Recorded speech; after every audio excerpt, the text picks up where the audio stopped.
The hardest question any of us face is not the question of science and God, it's the question of suffering and God. Now, that's not our topic tonight, ladies and gentlemen, but you wanted me to say something briefly about it? Do you? I come to North America frequently, and it's the question that comes up most often. We're faced with awful questions in our contemporary world. And the problem is that when you ask it, when it gets into the room, you realize, first of all, that there are two kinds of suffering. There's moral evil, the bad things people do to one another. And there's pain, cancers, tsunamis, earthquakes, and so on, that we don't immediately blame other people on. And then there are two perspectives. There's well, let me put it this way. Cancer looks very different to a professor of oncology than it does to the young woman at 25 with 3 children who's just been told she's 6 months to live. And when this question comes up, there's an intellectual side and there's a pastoral side. And you've got to be aware of both. So very, very briefly, and this is hopelessly inadequate. So what I'm going to say now is this. I have a website, johnlennox.org. But if you Google my name in New Zealand, I arrived in New Zealand 2 days after the earthquake. And I had to change every lecture, every TV interview, every radio interview, earthquake why. And somebody has put them all together and they're still there. And if you want to hear what I say in detail, but very briefly, it's this. I understand people that become atheists because of suffering. I've been to Auschwitz many times and I've wept every time. What do you say? But the atheist route has problems. Because if you say, well, that's just how the world is. Richard Dawkins does this. The world's just what you'd expect it to be. If at bottom there's no good, no evil, no justice, DNA just is, and we dance to its music. That's his view. But half a minute, if there's no good and no evil, why are you talking about the problem of evil and pain? Where do you get the concept of good and evil from if you deny the existence of God? And I want to go down that route because I spent a lot of time in Russia. And for many of my Russian friends, Dostoevsky was almost a prophet when he pointed out if God doesn't exist, everything is permissible. He didn't mean that atheists couldn't behave well. Of course they can. I believe that all men and women are made in the image of God as moral beings, and of course they can behave. What he meant was there's no rational justification for morality if there's no God. Just as I believe, and I've explained to you tonight, why I think there's no rational justification for science if there's no God. This is a parallel thing. So the atheist view has huge problems. And of course, what does it solve? The one thing it doesn't solve is the pain or the evil, still there. So what do we do? Well, let me tell you very briefly what I do. We've all asked the question, surely if there's a good God who's all-powerful, there'd be no evil. So he can't be good or he can't be perfect. You've all heard that, haven't you? And you've all spent hours like I did as a student going through the night. Surely a good God would, could, might, should, all this kind of thing. Have any of you ever come to a satisfactory conclusion after that? No. Not one. I've never met one. Do you know why?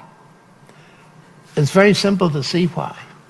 Because when we finish the discussion, we're faced with beauty and barbed wire in our world.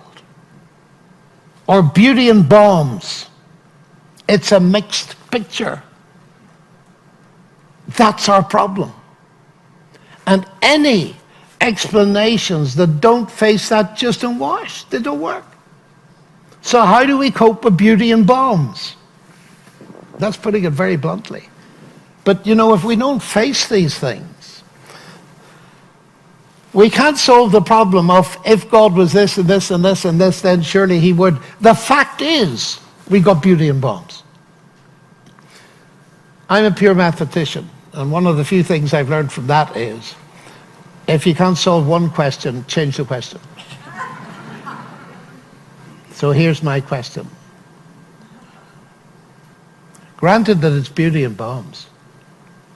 Is there any evidence anywhere in the universe that there's a God that you could trust with it? Now that's a big question, ladies and gentlemen. I believe there is. See, at the heart of Christianity is not only a resurrection, but a cross. Now come with me. You might find this difficult, but I often say to audiences, look, at least listen to what Christianity says before you reject it. Like I listen and spent my life listening to atheists and Hindus and so on and so forth, arguing their case. At least listen. The claim is that the man on the cross was God incarnate. That's a colossal claim. But come with me. If he was, it raises a very deep question. What's God doing on a cross? Well, at the very least, and I've often sat beside people who are suffering intensely, and some of you may be right now, and said at least that tells us that God has not remained distant from human suffering, but has himself become part of it. That's a window, ladies and gentlemen. That's a window, but it opens. Because if that were the end of the story, there'd be nothing more to be said. But the resurrection now tells us that death is not the end.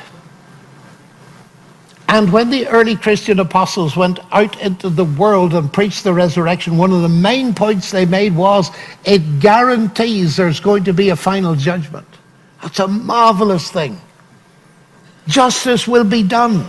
The women and children that screamed their way into eternity in Auschwitz. Does God know about that? Of course he does. Now, this is a huge issue, and I almost hesitate to compress it like this. But ladies and gentlemen, the cross and resurrection of Jesus Christ now become a huge focus for something absolutely colossal. Not only does the cross mean that God has drawn near to us in our suffering, it's much deeper than that.